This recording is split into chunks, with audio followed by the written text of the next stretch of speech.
I never spoke of a class, I spoke of a program, removal of a program. They believe that the Ministry of Youth, Sports and Culture is only about sports. And you hear that in his response. It is not only about sports. Arts involve, the culture involve our dance. The culture involve our arts.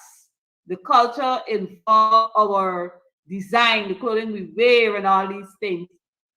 They cannot compass or cannot see past the fact that sports is sports, and the culture that we are speaking of has to do with our music, has to do with our artists, has to do with our dancers, has to do with our dramatists, and all these people are important. I'm going to ask the operator to replay that particular video for me because I want persons to understand how and what we're dealing with when it comes to the PPPC government.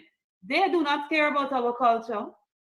They do not care about the preservation of the arts in Guyana. And I recall during my presentation that said minister shouted, shut down the dance program and these things, I mean, important. But I did not caught him on tape. And yesterday, he went and spoke boldly before the National Assembly. So when I told my colleagues and persons in the arts what he uttered, I couldn't provide the evidence, but I know I heard him clearly.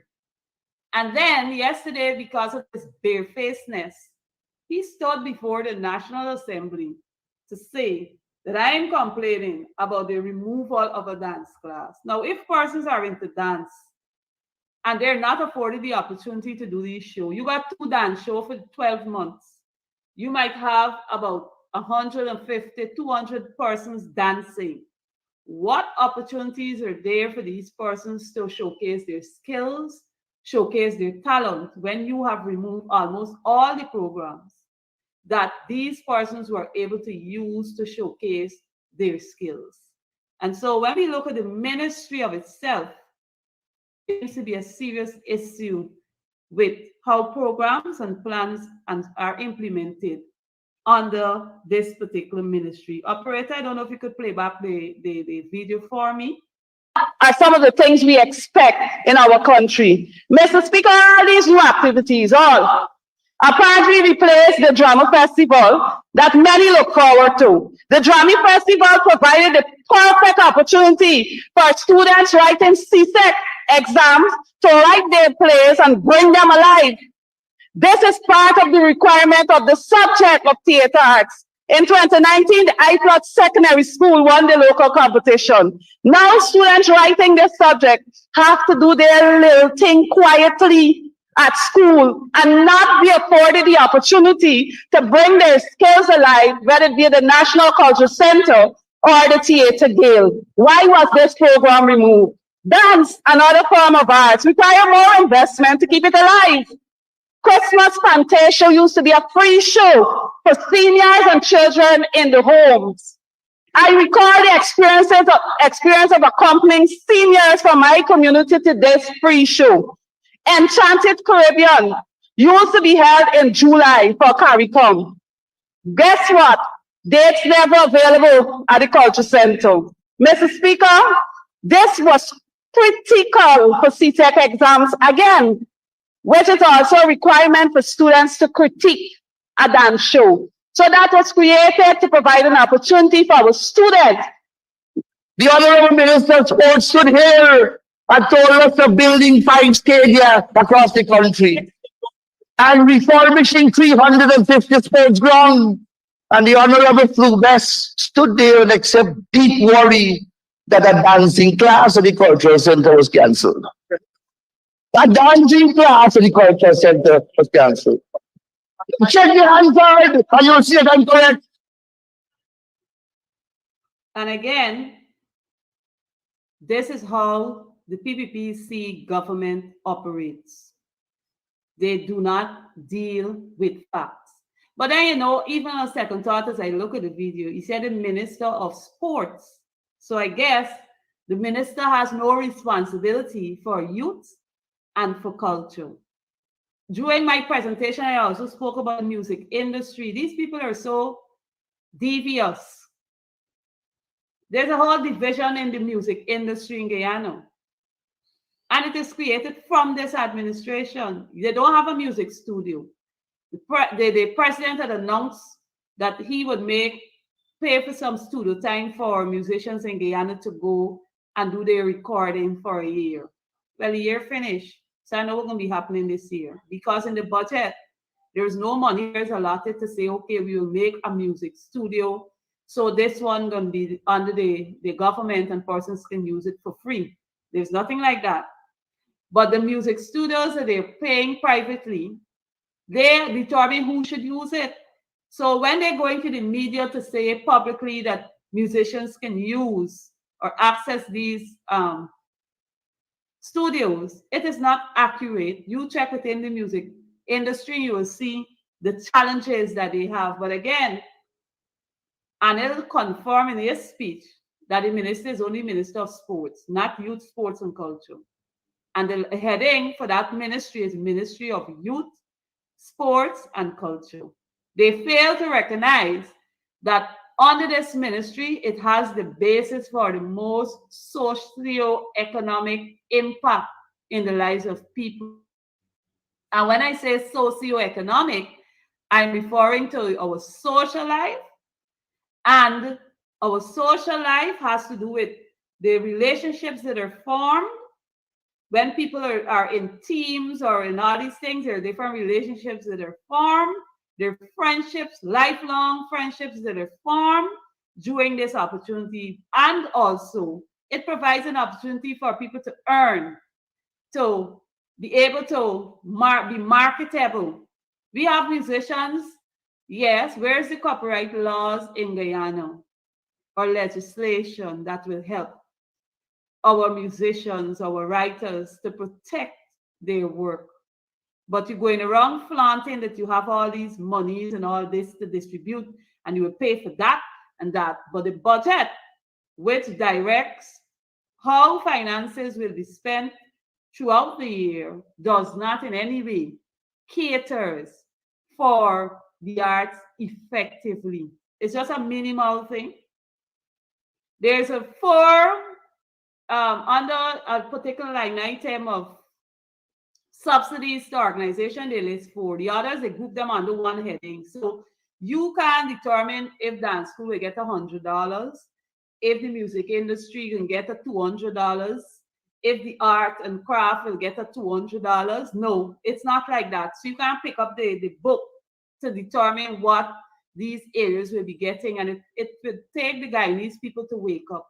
It will take the people in arts and entertainment to wake up and stop accepting mediocrity and lies and deception while you are investing your energies, your time, and your talent to get somewhere. You talk to artists in this country and they can tell you how much money they have to spend, how much effort they have to put in. They got to write, they got to practice, and a lot of it comes from them. And then you have an administration, only when they want these artists to perform at some show or to do something for them, that's when they're given any money or any attention. But it's things, the things that are necessary for the development of these talents, they're not there. And I can tell you, budget 2024 under this ministry does not in any way caters for our people. I also want to take the opportunity to remind our people, our culture must be preserved and not be destroyed with new ones being implanted. And that's what you see with this ministry. Matrimony is our own. You check to see how much emphasis and what is being placed into MASH. What are they bringing out? Matrimony, we know since you're growing up, they tell you is a celebration after hard work. You check to see where the fundings are going. We have soca competition. You have the calypso competition. Now this is music. We're going on with calypso. People are being told that they can't sing this, they can't sing that. If you know calypso, calypso is about social commentary, about current issues in the society. And you're telling musicians that they can't sing about this and they can't sing about that. They can't sing about the government. What nonsense is that? Where's democracy in Guyana? And these are the things that we have to pay attention to. We got a float parade coming up. Let's see what the emphasis will be. We know that Mash Time is all about family, meeting up your fellow countrymen and women. You take out your baskets from early in the morning. You look at the floats from the different ministries and the different areas, what they depict and all of that. Now you're seeing a whole different kind of culture. People look like they're going to be able to go out on the road early in the morning to see anything and all these things. These are the things that we speak about. Marshman is real. Carnival, we know, is related to Trinidad. We know Quapover is with Barbados and all these things. They got different things. Over the years, you would have seen. Those people are seeking to preserve, always seeks to preserve their culture. What is Guyana doing? What is this ministry doing? They're not preserving what we have. They're taking out, making smaller, cut down here, cut down there. Somebody comes with a new idea, bring it in. Somebody bringing something, bring that in, and they just bring it. They don't check to see how relatable it is to our people. On the sports, again, our athletes, we have athletes at school. Instead of these people looking at how they can set up the programs so that our athletes can be able to complete their course of study without the added stress, they're not doing that. If an athlete is outstanding and the school system, our public system does not cater for it, send them to a private school on a scholarship. And you are the government and you can put things in place to protect our athletes. Many of our athletes who represent this country, after they come back, they got to go to work, they got to go and turn the spade, they got to go and make cement, they got to go and work to get finances. Why are we not doing things that can help to promote our sports, our culture in such a way that people can actually do these things and earn a living and don't have the added stress of doing things? And so, my fellow Guyanese, I will continue as I've always done, to pay attention keenly to this ministry, the activities that is going on. My voice alone is not enough. It will take others to speak out also on these particular areas. What we've seen played out in the National Assembly for the last week, abuse of female MP, abuse out, name calling from the government side, making all sorts of allegations instead of defending a budget that was presented. We did not see that. And I want the Guyanese people to pay attention. I would have posted my speech on my page, but I will post snippets of my speech under the different critical areas that I think people need to pay attention to. We must seek and work together to preserve our culture. We must work together to preserve our culture. You know, preservation of culture can take place. People, there's different things you do. Once the activities are planned and it does not in any way assist in what we're doing as a people of Guyana, we got to do. I like what Ms. Joseph said. The grounds and so forth is a kickback. The people getting money, I believe so, because when you look at the substandard works, all the substandard works that we see, boxed on ground, what do can't use, fence falling apart, the use of set of something old material, people carry away material. That's what you have. I'll be on ground like for the last 5 months, no work going on. They're just going on like that. And you're standing up to tout. None of this big state-of-the-art stadium ain't finished. Why is it that they don't focus on one and complete it? If they focus one at a time and complete them, they can complete. Maybe it's the same contractor working on all of the facilities. So these are things that we must pay attention to. As I bring my program to a close this morning, I want to remind our people that we all have a responsibility to hold the government accountable for works that they would have placed or projects they've placed in the budget, and say that it will be done to ensure it is done in a manner that we all can be happy. As I started my program this morning, I used a quote from Joanne Just to close. In a nutshell, your health, your wealth, happiness, your fitness, and your success depends on your habit. Cultivate good habits, and you definitely will reap great success. God bless you, and do enjoy the rest of the day. Goodbye.